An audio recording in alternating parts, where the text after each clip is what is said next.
Welcome to SveNFL. What's up, y'all? It's Jonathan Rollins. Excuse me, Sarah. And we are two Americans living in Sweden talking about football. Yeah, man. Playoffs? Don't talk about playoffs. You kidding me? We're talking about the playoffs, man. I don't care what Shit's getting serious now. We're in that deliciously delightful divisional round up in this motherfucker now. Shit. It's a deliciously delightful divisional round, and I'm excited. I'm very excited. I feel like it's getting easier to call it now. That things are winding down, but I don't know, man. You never know. You play to win the game. Indeed. That's true. That's what they say. Yeah. Well, that's what he said. That's what he said. But I'm excited, man. A lot of developments in the league right now. Crazy stuff going down. I found out some news this morning. You're probably going to have it in the news. So I don't know. Let's just hop right into it, man. Shout out to the Miami Hurricanes. I want to say that. Shout out to the Miami Hurricanes. I've been collecting haters, by the way. Collecting haters. That's what I call it. Sandra, my wife asked me, what are you doing? Like, I was up to 1 o'clock last night before I dozed off. Yeah. She woke up, get some water. You know, women, they got dry throats at night and shit. Woke up to go get some water and check on her daughter. She was like, what are you doing? I was like, collecting haters. I'm collecting haters, man. Did some comedy last night, got home, start collecting haters. All the people that's doubting my Hurricanes are going to win it all. And I'm starting to get more confidence as I go, man. When I look through the schedule of who Indiana played, and I'm like, get the fuck out of here, man. Y'all never played nobody good as us. Let's go. So I'm waiting. When is the game? Is it Monday night? Wait. The 19th. This Monday? Yeah, coming up Monday the 19th. Damn. Okay. Yeah, man. I'll be up in the middle of the night, quiet screaming like I do when I'm watching late night football. Just let's go. Let's go. I ain't doing it. Trying not to wake the house up. Let's go. I wish I had somebody else to watch it with me. I'd go maybe watch it here in the studio. I remember when the Bulldogs won their first of the back-to-backs a couple of years back. I'm sitting in the living room watching the game, and Joanna had to work that morning. So she woke up in the fourth quarter and came into the living room to do her morning yoga. So I'm like freaking out on the sofa watching the game. What game was it? That was the Georgia-Alabama game. Georgia-Alabama, okay. And I'm like in it, man. I'm like in my feels, freaking the fuck out.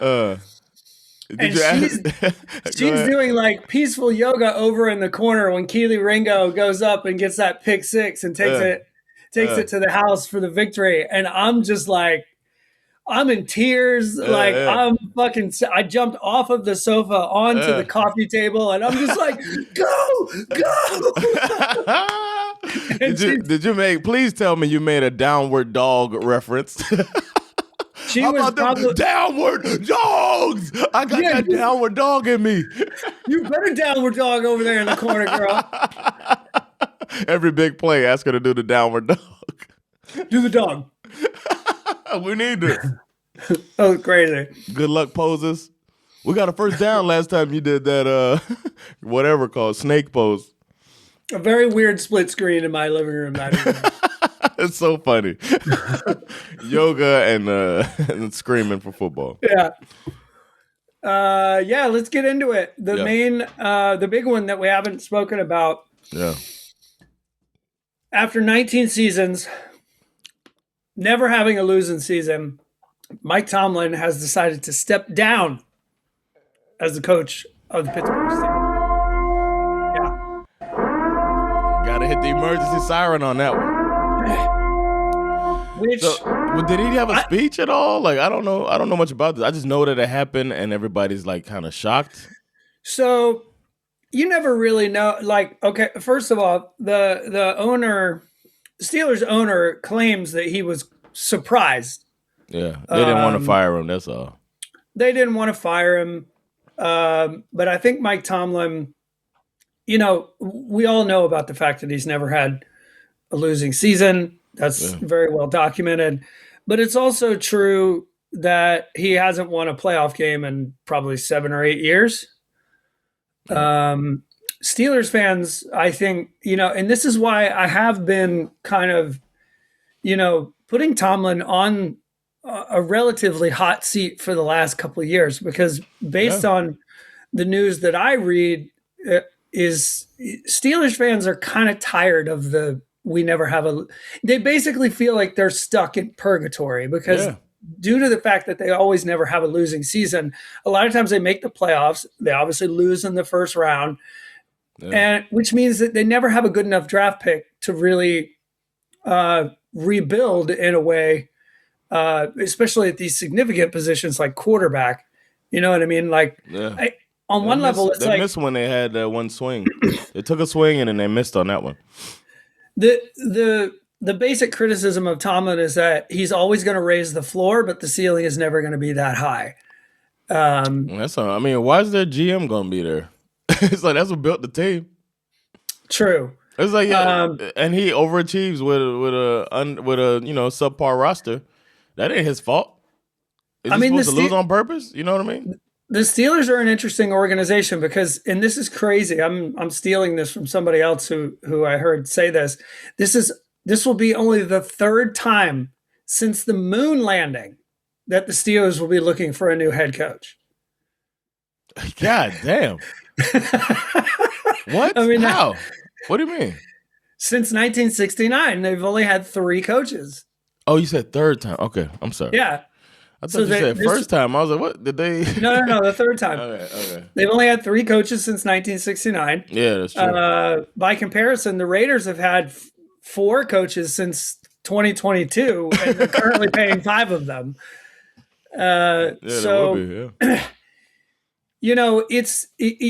It's one of those things. I've heard some very, very well-known like media type figures who are also known Steelers fans talking about this, and most of them will tell you the same thing, that they have mixed feelings. They love Mike Tomlin. They absolutely love him. They appreciate everything he's done for the team, but most people felt like it was time to move on. Yeah. It seems like he did too. And he I think it would have been so dope if he won the Super Bowl and then left. Yeah. Like, fuck y'all, man. I'm out. But he said he doesn't feel like he doesn't plan to coach next season despite teams reaching out. Right. Also, the tricky thing is, this puts the Steelers in a very, we think of the Steelers as this franchise of stability. Yep. Very stable, only 3 coaches since 1969. But I would argue that this is probably the worst. As far as the handoff is concerned, this might be the worst roster that's being handed off to a new coach.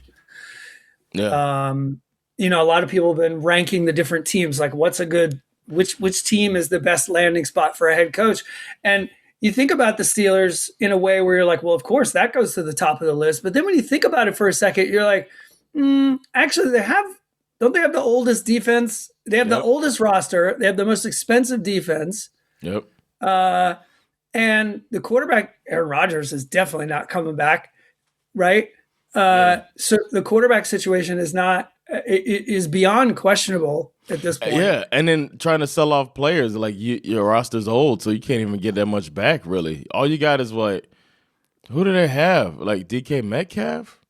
Like what can you get assets from?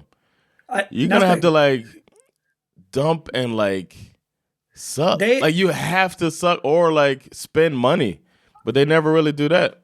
I can't think of a single asset that they currently have on the books that they could get more than a 3rd or 4th round pick for. Right? I mean, who are their best players? DK Metcalf. Maybe their running back, maybe. Yeah, but nobody's gonna give up a good draft pick for a. They got $39 million. They have $39 million in cap space. Chargers have $100 million in cap space. What the fuck? That's crazy. How do Chargers have the best?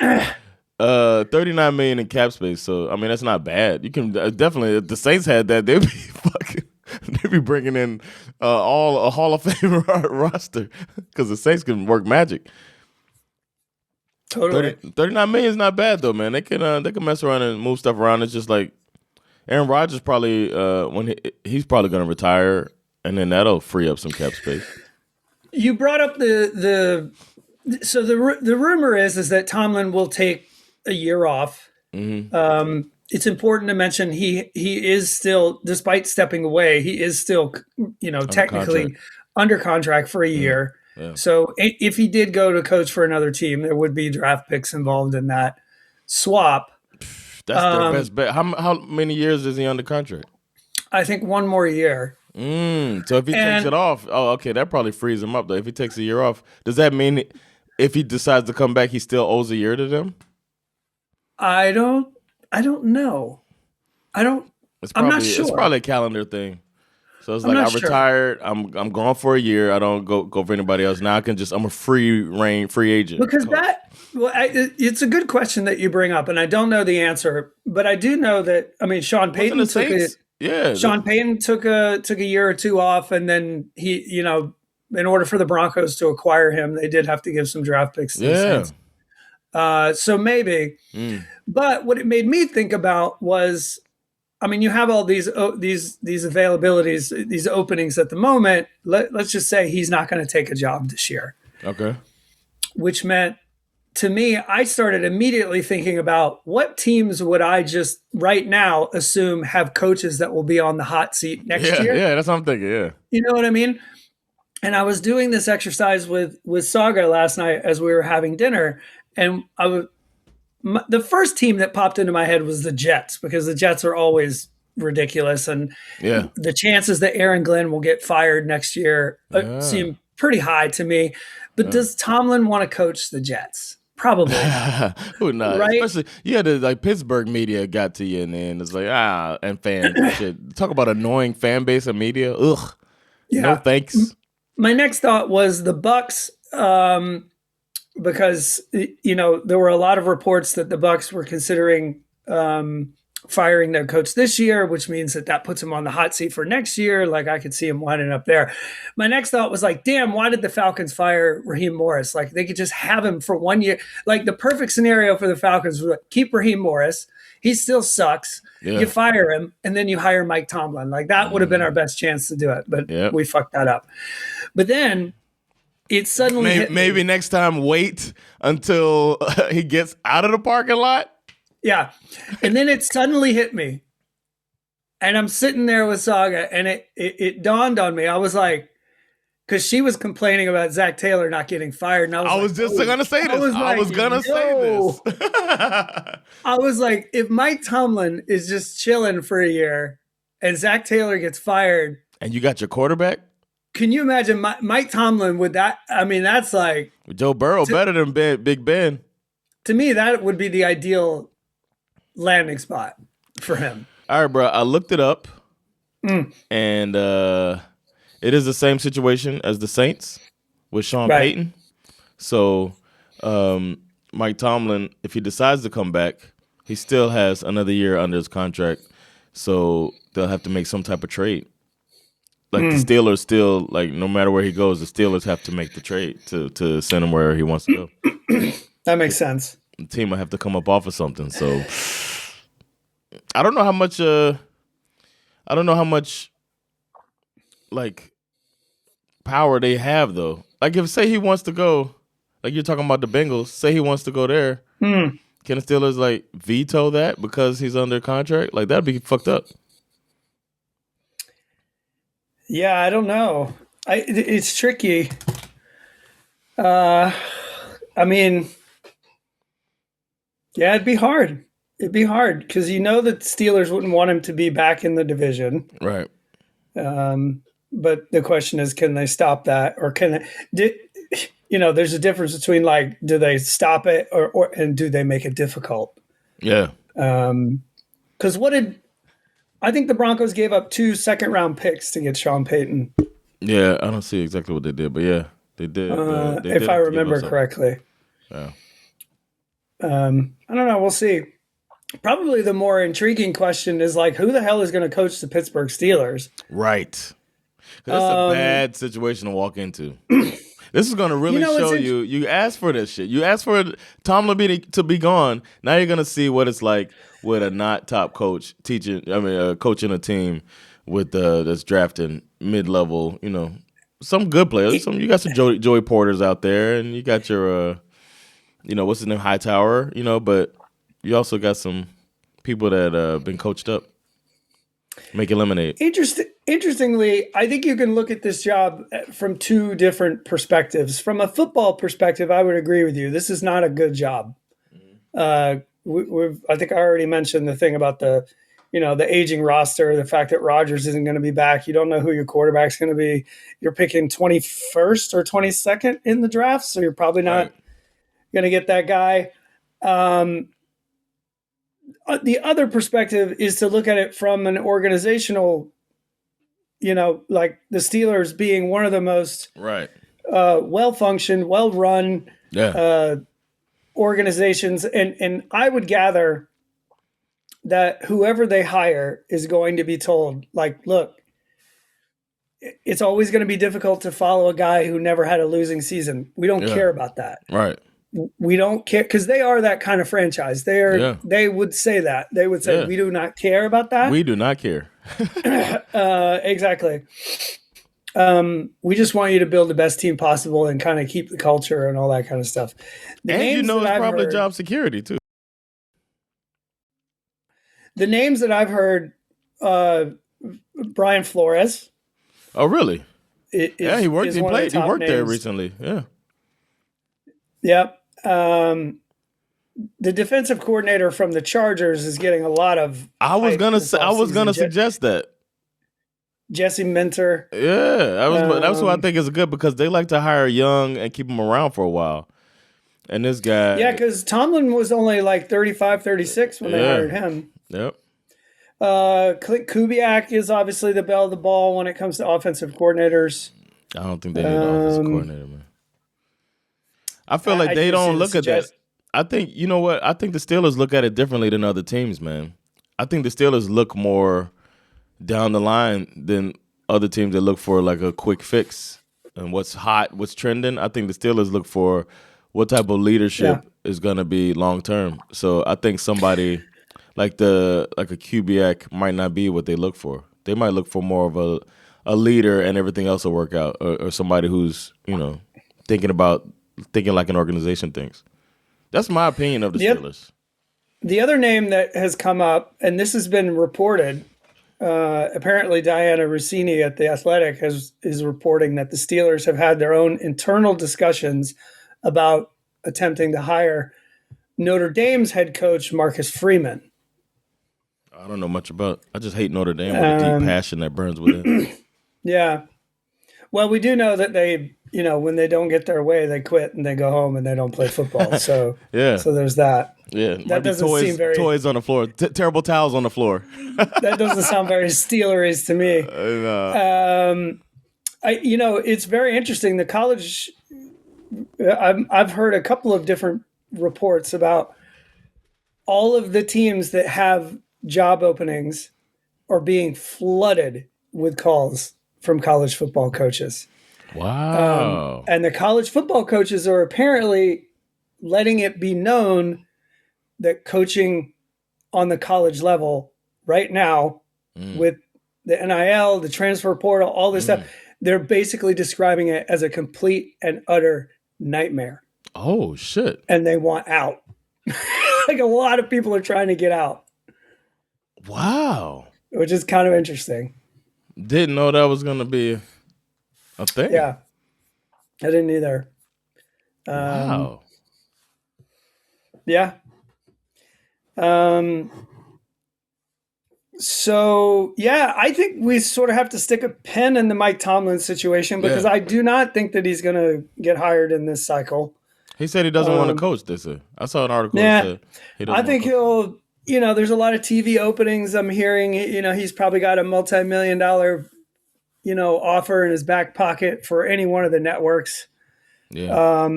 My only request, do not stick this man in a studio. Podcast? Put him in the booth. I want to hear Mike Tomlin as a color commentator. Okay, yeah. I want to hear this man. You know what? You remember when Tony Romo, fresh out of retirement, he retired 1 or 2 years, and then he got into the booth. It was such an infusion of amazingness because he had been prepping against some of these teams. He gave so much insight to the game. Imagine a coach fresh off the field coming right into announcing. I don't think anybody's done that. I think somebody should. I watch Amazon Prime do it. You know, Prime's throwing money around and stuff. It might be them with their Thursday night games. The Thursday night games need a little boost anyway. Imagine Mike Tomlin talking about the real shit. Not analyst, but commentating. CBS I never really liked that guy. I never liked him when he was in the league and he did something dirty again. No surprise there. No surprise. Yeah. CBS could do it. Matt Ryan just stepped away from his position with CBS to take this Falcons job. But he was an analyst though. No, right? he was a commentator. He was both. See, that's what he could do. He was both. That's what he could do. Because, like Inside the NFL, the show we're talking about we love so much, they would have Phil Simms was one of the guys on there. He was just so vanilla and like I hated watching him. He's so like stiff. I don't know. He's too hokey. But he was on there and he did what he did. You know what I mean? Whatever. No offense to Phil Simms.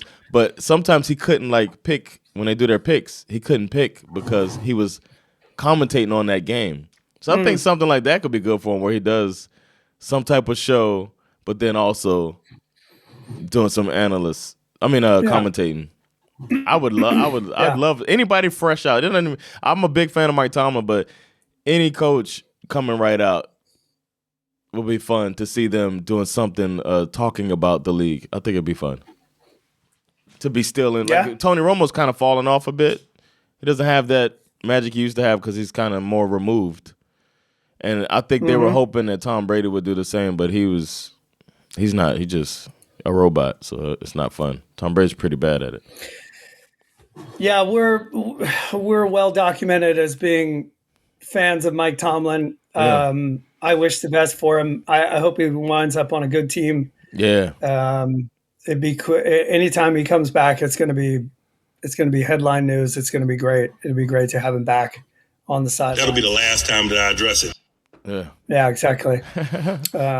I've spent a fair amount of time in the last 2 days, like just going through some of these Tomlinisms and hearing stories from players. We do not care. That one is the best. Never say never, but never. Yeah. I don't even remember. I've said this one before, but the one, I don't even remember what the circumstances were, but they asked him something about the Steelers pulling off some kind of miracle thing, and he just said, "That's why I'm well compensated." Yeah, that was dope. I need to get that. I need to get that soundbite. And he will be well compensated as well. And I guess we could go into the next one, right? I'm sure you want to talk about his fellow AFC North coach. Yes. So the first shoe that is apparently about to drop, as we woke up this morning to the news that the New York Football Giants are finalizing a deal to hire Big Jim Harbaugh. Thoughts? They kept Joe Shane. Yeah. But he wanted to pick the GM, right? Or was that really one of his demands? Maybe he's gonna have the last. Maybe he's gonna have the last say. Sure. But New York media is its own monster. I happen to think that this might be one of those things where Harbaugh was past his prime a little bit, or like the league passed him. And I wasn't that big. I mean, I have obviously respect for all the stuff he did, but I think it might have been where he's like getting carried by his quarterback a little bit towards the end of his tenure. And I think that happened with Bill Belichick as well. That once the quarterback was gone, it was a lot harder for Belichick. And then we start seeing Belichick having losing seasons. So I think it could have been the case with Harbaugh. And it might be where the Giants are like, what the fuck afterwards, where it's not what we thought it would be. I think the Giants were always going to hire a Harbaugh or a Stefanski. Yeah, proven. They were never going to. To me, Stefanski was the biggest. Besides Tomlin, Stefanski to me was the best coach I would have wanted. Yeah, because they tried this thing with the whole Brian Daboll experiment. Yeah. And, it seemed, we talked about it in year one, is like, wow, he's doing a really good job. He took them to the playoffs. And then when things started to unravel, it unraveled pretty quickly. Yeah. And you knew they were looking for a proven commodity, so to speak. Yeah. It makes the most sense to me that they're going to hire Harbaugh. And it's probably a good situation for Harbaugh, too. We've said it before. This team is like ready to turn a corner. Mm-hmm. They have a lot of great pieces. There's a lot of reason to feel optimism that this team could turn around fairly quickly.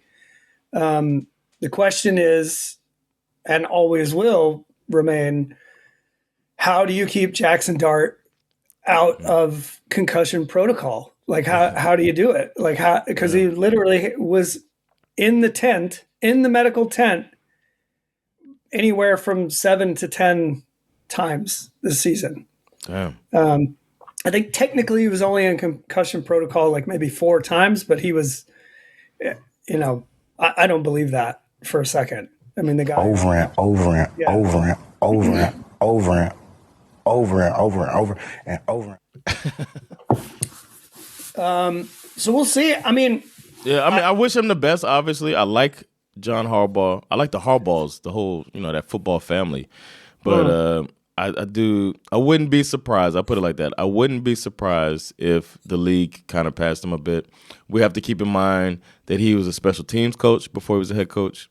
So if you're bringing him in, it's only about his, how he's put it together, a staff, and how he is as a leader. And those things, kind of intangibles, because it's not like, when he gets in, it's going to be this scheme. Of course, there'll be schemes that he likes, and that's what it's going to determine who he picks as his coordinators. But you're not like, we're going to get our offense right by bringing this guy. So it makes sense for a team. Like, to me, I like that. That was one of my favorite things about him, is that he wasn't like offensive genius. He wasn't defensive genius because he's not black. And so I felt it's so annoying. It annoys me. Almost every team's got a offensive coordinator that's kind of dorky white dude, and defensive coordinator just tough, menacing black man. It's like, stop it, y'all. Can we not feed into that shit? But anyway, I think it's always been a cool thing that he's a special teams coordinator, but you really gotta put trust that he's gonna put your thing together, which makes sense that he doesn't want a GM, right? But he's got one that's kind of lambasted a little bit. So if he did choose a Giant, if it's official that he's going to the Giants, then he didn't even get what he asked for.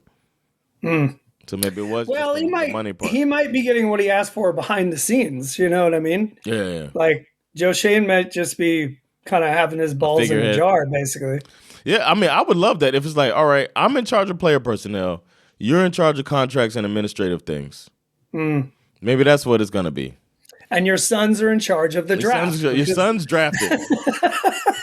I'll send my list to your son. He makes the picks, and you do the contracts. You get in there, you're on administrative leave like you shot somebody as a cop on duty. You're on administrative, on paperwork, on desk duty. So to recap, that leaves us with 8 available head coaching jobs. Jeez. Slaughterhouse, man. Falcons, Dolphins, Raiders, Titans, Cardinals, Browns, Ravens, Steelers. Yes, that is nearly the entire AFC North, who got shit canned, and somehow Zac Taylor is still employed. So they bucked the trend. Yes. Crazy that he's the last coach standing in that division. So I thought we'd take another look at the head coaching jobs. I forgot about Arizona. I think a lot of people are debating the Steelers job. Is it really that good of a job? I have mixed feelings about it. I don't know. I thought the best fit for that job was John Harbaugh. But obviously, did you see the clip? Okay, the funniest clip that's out there, if anybody wants to go find it, it's the what's his name? I can't think of it now. The owner of the Baltimore Ravens is doing a press conference when a reporter tells him, I'm not sure if you saw the news, but Mike Tomlin just stepped down. Would you be interested in him filling your head coaching position? And he was like, wait, what? Is that real? Did that really just happen? He's like, holy shit. He's like, that's crazy. He's like, yeah, I guess. He's like, but only if John Harbaugh takes the Steelers job. He just kind of turned it into a joke. Well, yeah, I heard about that. I didn't see it, but I did hear about it. A lot of people are saying that the Ravens job is kind of the best job out there, considering you got that quarterback, Lamar Jackson, and everything else that they have. I would have to agree. The Falcons' job ranks pretty high considering the pieces that they have. Yeah. Giants' job was pretty high too. Giants' job was high, but that's off the table. A lot of people are talking about the Raiders' job. This to me sounds like one of the worst jobs. I think you know what job I like? I think Tennessee, man. You know, I agree. I was going to say on this, I'm looking at this list I think it's from Yahoo. They've got Ravens as first, Steelers as second. I don't agree with that. Falcons third, Giants fourth, Raiders fifth, Titans sixth. I would put the Titans job ahead of the Raiders job. Yeah. I think the Titans job, I feel like I didn't look at the cap thing, but I feel like you can build around this. You got your quarterback. It looks like you got your quarterback. And now, if I were them, I'd focus on whoever's coming in, building that offensive line, man. Build the offensive line. The Titans have the second highest cap space in the NFL. You got a Interestingly enough, Yahoo ranks your Miami Dolphins. Yahoo ranks your Miami Dolphins as the worst job out there. Yeah, I can see that. You got instability at quarterback. You don't have your G. You still haven't. Oh no, they got the GM now. He came from the Packers.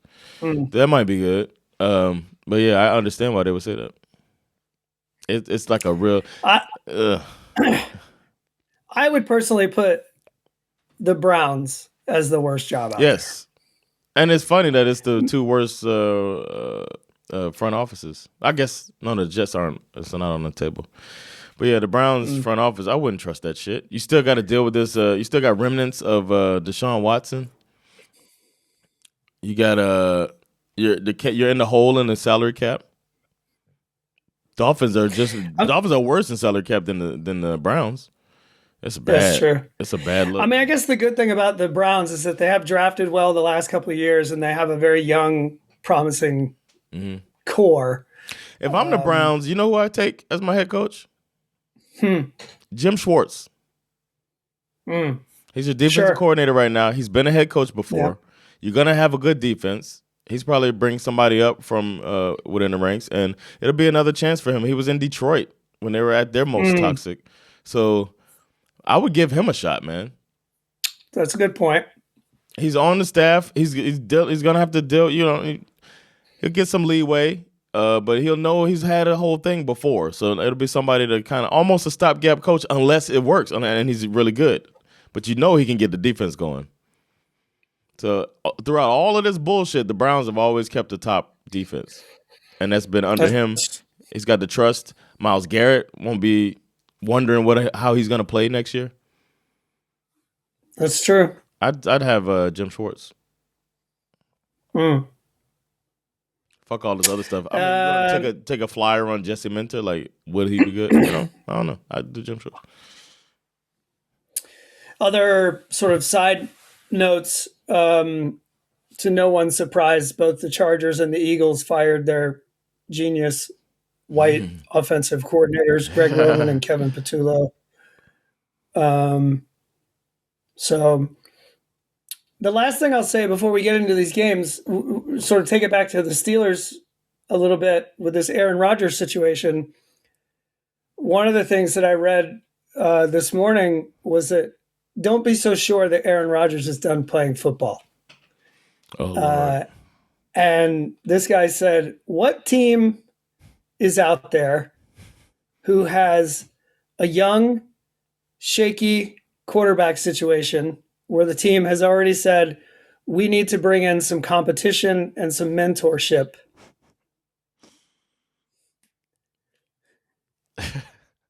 It's the Minnesota Vikings. Oh, no. I was like, shit, that kind of makes sense. Oh, no. And it's like the Brett Favre circle. Yeah. Complete. The whole thing. It's just Jets. Like, oh, my God. You know what? I would not fuck with that, man. No. I was thinking even more scary is if he's still under contract for the Steelers and he wants to stick around. Whoever the next coach is has to deal with that shit, and they're not Mike Tomlin. That could be a nightmare situation if he's. I don't think he's still under contract. Okay. I think he can go wherever he wants to go. Okay. Well, good. I'd be like, you're not invited. You're not welcome here. What about the Cardinals? Where was that on the list? Because they fired Jonathan Gannon. I didn't hear you mention them. As where which they were pretty. I think that's a worse thing than the Dolphins. They were ranked at the number 8 spot. They are also one of those organizations. They do not grade well when it comes to the organization. Right. The ownership consistently ranks. I think only Woody Johnson and the Jets ranks worse than the Cardinals. And they're also kind of in a weird purgatory. They're obviously not going to roll with Kyler Murray anymore. They benched him at the end of the year. Marvin Harrison Jr. feels like a bust at this point. I'm not saying he's done, but he's been completely outplayed by their tight end, Trey McBride. And not even that, he was completely outplayed. Like the offense actually started to work when they put in, the backup quarterback and they were using their second and third string wide receivers. So that's not a good look either. It's been a dead end job for years. Yep. And they're in one of the best divisions in football. So it's not going to be easy. With arguably the 3 best coaches in the entire National Football League. What type of coach should they go for? It's a good question. I mean, they're one of those teams that they're not going to have their pick, really. They're probably going to wind up with one of these, first-timers? First-time offensive coordinator, defensive coordinator kind of guy. Stefanski's not going to want to go there. What about if they get like old school, like Mike McCarthy? Sure. I mean, I guess Mike McCarthy, that's an interesting thought. Mike McCarthy is one of those guys he's done it before, but unlike this, he's been out of coaching for a year, but unlike Mike Tomlin, who's probably going to do the same thing, nobody's out here looking at Mike McCarthy as the belle of the ball. Like, so sure, I could see that. Yeah. I think that's one because he's like he'll be take whatever is available and not everybody's looking for him anyway. And then so you could just go to someplace that's like you dealt with Jerry Jones and now you got to deal with something that's, maybe more incompetent than Jerry Jones, but not as annoying, not as intrusive. Maybe he can have them have their hands off and then he can do what he needs to do. I think Mike McCarthy, it might be a stopgap type of thing too. Where he gets it right, like he's offensive minded. Get things right. Maybe get the right quarterback in there, get a system going, and then like, okay, we see how this can work, and then maybe then go for young blood. They definitely need a quarter. I mean, they've been in. I mean, when was the last time they had a good quarterback? Carson Palmer. No, he went there after his heyday. But Carson Palmer that year, before he tore that knee up. With Larry Fitzgerald and all that. Who went with Larry Fitzgerald? They brought in Kurt Warner, right? Didn't he I think so, yeah. After the injury or whatever. I forget all of the way it went, but that was it. When they had Larry Fitzgerald and Carson Palmer, that was a good mix. Kurt Warner, man, everybody go there after their career heyday. Aaron Rodgers, it's Arizona in a nutshell. It really is a retirement place. Yeah, exactly. For quarterbacks as well. So it made sense for Jacoby Brissett to thrive at the end of his career, come out and oh shit, he's good. Yeah. I don't know, man. I feel like they should go with somebody who's coached somewhere before. I wouldn't even. Well, no, Pete Carroll might have shown that it's past him, but McCarthy might be the move, man. Yeah, maybe. I'm worried about my Dolphins, but I'm sure they'll make a mistake. Where do you think your guy's going to wind up? He's going to make some offense thrive. I was thinking one of these places that's firing the offensive coordinator, maybe you said, and he's part black too, so that'll help the whole black. I keep forgetting he's part black. Actually, I do forget that. Yeah, it's probably because of his whiteness, his very whiteness. It might be, but I'm thinking if he gets something like the Eagles, offensive coordinator, I think he's gonna be a coordinator somewhere. He'll be either Eagles. Wow, I was thinking, you know what? I think no matter what happens with the Texans, even though I think there's a scenario where they win the Super Bowl, fire the offensive coordinator and bring in Mike McDaniels. He does have ties to the Falcons too. Yep, Falcons. He could be offensive coordinator. I feel like he can juice up an offense. I think the Falcons might be even better for him. That motherfucker with our offensive core would be fun. Right. It'll be a fun ass offense, and then you don't have to worry about these long ass, coach speak things. He'll just do his thing, his mad scientist shit, and then you don't have to have him in front of a microphone, except for that Tuesday press conference. So yeah, I think he's gonna end up going somewhere like there. I really, as far as my team, I really hope we get Stefanski. That's what I want the most. I'm so glad Harbaugh got, because we didn't fire McDaniels until Harbaugh became available, and then they fired McDaniels. I think they were just trying to say, "Hey man, we're here." I think that was we want something, we want an upgrade, and I think we got to get Stefanski, man. I'd be happy about that. Interesting. Yeah, man. All right, that's all I got. Should we pick these games? Yeah, let's pick these games, man. Let's take a little break, though, and then we'll do it. Okay. SveNFL is proudly sponsored by Brisket and Friends. Brisket and Friends is the best barbecue in Sweden. Brisket and Friends. Barbecue so good, make you want to slap your grandma. Go there. Get you some good barbecue. Best in Sweden. Now, back to SveNFL. All right, man. This goes a lot faster now because there's only, 12 teams left? 10, 2, 4, 6, 8. 8 Sorry, teams 8 left. 8. Jeez.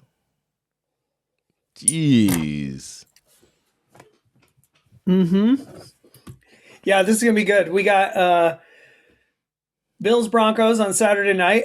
That's 10:30 European time. We got 49ers Seahawks. Woo! That's game of the week. Then we got Texans Patriots on Sunday at 9. And then Rams Bears, bro. That I feel like that might be game of the week. Nah, Bears about to get blown out. Well, I don't know, bro. Think about it. They're going to be playing Chicago. They got home field advantage. They might have to deal with weather. They have to deal with Matt Stafford, the MVP, man. That's what the Bears got to deal with. That's what I hope. I really I know people are probably have opinions about my milk or wine take on Caleb Williams. I'm ready for this motherfucker to exit the playoffs. Yeah, I'm ready for it too, man. I'm ready for it to him to think about next season and come back better next year. Another year under our guy Ben Johnson, and get the reset going. They're fun, but I don't know. But then if they get what they win the Super Bowl, they never win the Super Bowl. That's gonna kill my take. That's not gonna be good. I don't think if they win, I don't think it's because of Remember, their defense is like getting a bunch of turnovers. I think that'll have to continue if they win because, I mean, he's not dependable. I don't know. I mean, fourth quarter. If I'm the Rams, I want to be up 2 scores in the fourth quarter. Time we get there, because that team turns into another damn team when he can create. Maybe they could hypnotize him to think that every quarter is the fourth quarter. Maybe. And then he'll be playing lights out all the time. But it'll be hard on receivers to know, like, you can't run your route. No, you know what I'm saying? Like, because the play breaks down and then you have to do your scramble drills. Imagine a full game of scramble drills. Oh, God. I don't know. Go ahead and flip, bro. I need to beat that ass. You're up like 10 points and Flip Em Piick Em. You're up 8 points, 155 to 147. We've been picking every week. You flip, and then we pick a team that's our team for that week. And the points go up now, right? Isn't it 10 points this week? It is. So I could flip this whole thing, man, if I get something right. So watch out. And asterisks are still alive. That's true. So we get your flip. I know where I want to go to. Go ahead. All right, here we go. Flip. Heads, baby. Oh, ever since you got off tails, it's been nothing but tails. Yeah, man. Tails. Damn. Tails. Do I want to go first? Do I want to go second? You know what? I'm going to go first. Ooh, I'm so glad. I didn't want to go first. That first game is the toughest one. Really? I feel like the Bills are going to beat the Broncos. I don't feel like it's that hard. I think the Broncos are. I don't buy them. I certainly don't buy them with a week off. I think they're going to be rusty. They don't usually play very well until the fourth quarter either. So defense is good, but. Well, you gave me the easiest games, but I'm gonna put an asterisk on that game. I think that Broncos defense is gonna be tough on a somewhat hobbled. Remember, we saw his knee do that. I mean, I think Josh Allen's going to be a little hobbled, and I think their Broncos defense is swarming, and I think they're going to win that game. But, I would definitely understand if the Bills win. That's a lot of talent. And it's Josh Allen, man. It's amazing. We watched it together. It was just fun. So, yeah, but that's still my asterisk. And you gave me the 2 easiest games, so I appreciate that, because George Kittle going out kind of sealed it for me that the Seahawks are going to beat the brakes off the 49ers. It's the biggest spread, too, 7.5-point spread. I think there's only so much Kyle Shanahan could do with these little screens and, trick plays to McCaffrey. Jennings is playing out of his mind, though. Yeah, you're probably right. But that defense, I can't believe y'all didn't take Mike McDonald, man. I'm so sorry. Every time I see the Seahawks' success, I think about how my boy Skiff's team could have had that guy. And I think this cycle right here is going to be, I might be looking back at like, oh my God, Jesse Minter was amazing. We had an opportunity. Oh my God, Chris Shula. It would have been cool because his dad was the Dolphins' legendary coach and we took blah, blah, blah. Man, I'm so mad we didn't have him. It's going to be that, man. Yeah. Next up, we got the Texans and the Patriots. I'm going to be honest. I think the Texans are poised to expose the Patriots. They almost got exposed anyway. They did. Like they almost got exposed by the Chargers. If they had any offense, the Chargers could have won a game. And Drake May looked human as fuck. My only reservation is the Texans' offense is also not that impressive. I mean, the fact that they had 3 turnovers or 4. So. I think he fumbled twice and threw a pick. He fumbled like 5 times, but only lost it twice. He lost 2 fumbles and threw a pick. There's no way. It's impossible for Stroud to play like that again. Yeah, I agree. He got to see what his bottom is, and he kept himself together for the end of the game. And the defense did what they needed to do anyway. And that defense is going up against Man, Patriots about to get that ass whooped, I think. I think so too. Yeah, I agree. So no asterisk there for me. Rams, Bears, man. Second biggest spread. And they're saying 3.5. I think you never know. The Bears might even cover and lose, but I got to pick the Rams to win this one. Just makes sense.